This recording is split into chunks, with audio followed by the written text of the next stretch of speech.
यानी बैंड का हर मेंबर अब अपनी खुद की एक अलग पहचान बनाएगा और अपने नाम से अपने सोलो सॉन्ग्स रिलीज करेगा। लाइव कॉन्सर्ट्स में भी बीटीएस के सदस्य अब अलग अलग दिखाई देंगे, यानी अब ये अलग अलग परफॉर्म करेंगे, अलग अलग कॉन्सर्ट्स करेंगे, इनकी एल्बम्स भी अलग आएंगी। यानी बीटीएस ब्रेक नहीं ले रहा, बल्कि ऐसा लगता है कि ये बैंड ब्रेक हो रहा है, यानी बैंड टूट रहा है। और इसके पीछे इस बैंड के सदस्यों की महत्वाकांक्षा एक बहुत बड़ी वजह हो सकती है। फिलहाल इस बैंड में जो सदस्य सबसे ज्यादा लोकप्रिय है उसका नाम है जंगकुक, जो सिर्फ 24 साल के हैं।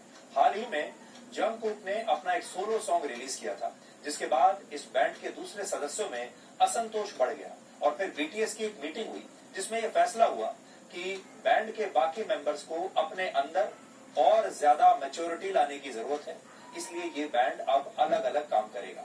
इसके अलावा इस बैंड के कुछ सदस्यों ने यह भी कहा कि वो खुद को थका हुआ महसूस कर रहे हैं, इसलिए वो फिलहाल एक ब्रेक लेना चाहते हैं। ये वो मशहूर मीटिंग थी, खाने पर ये सारे लोग मिले थे खाने की टेबल पर, और डाइनिंग टेबल पर ही इनका ये डिस्कशन हुआ और फिर इन्होंने ये ऐलान कर दिया। 아이디만 찍어도 진짜 저는 사실 제가 음악을 시작하고 어쨌든 방탄을 한 게 뭔가 어쨌든 세상에 뭔가를 얘기하고 뭔가를 닫고 싶어서 했는데 हम अभी एक ब्रेक पर जा रहे हैं। क्या हमें इस बारे में बात करनी चाहिए कि हम क्यों फेस्टा नहीं कर रहे हैं या कंटेंट नहीं बना रहे हैं? क्या हमें इस बारे में बात करनी चाहिए? और जब उस रास्ते की बात आ गई है तो हमें उस पर बात करनी चाहिए जिस तरफ हम जा रहे हैं। मुझे बहुत खुशी है कि हम बीटीएस हैं।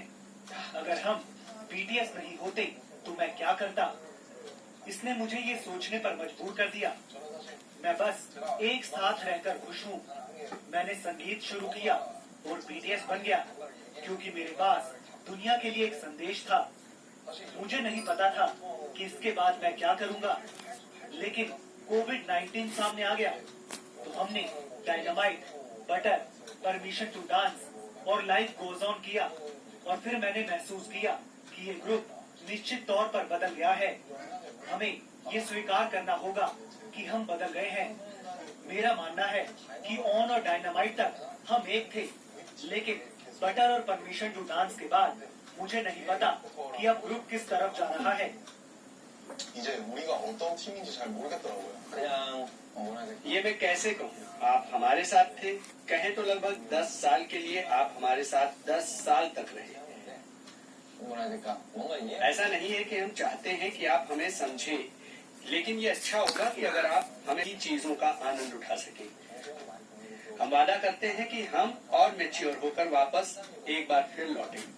긴장을 해서 여러분들 그런 날이 오는 게 있을 거라고 मुझे लगता है कि हमें कुछ समय अलग रहना चाहिए 조금은 ताकि हम समझ सकें कि हमें फिर दोबारा एक कैसे होना है। मुझे लगता है कि अभी का वक्त महत्वपूर्ण है।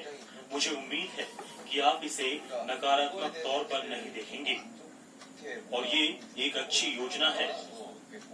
ऐसा नहीं है कि ये ग्रुप टूट रहा है, हम बस थोड़ी देर के लिए अलग हो रहे हैं। 우리가 뭐 해체한다는 것도 아니죠. मुझे लगता है कि बीटीएस इस तरह से एक मजबूत ग्रुप बन सकता है। 뭔가 또 BTS라는 팀 ये हमारे लिए और बीटीएस के दूसरे चैप्टर के लिए बहुत महत्वपूर्ण समय है।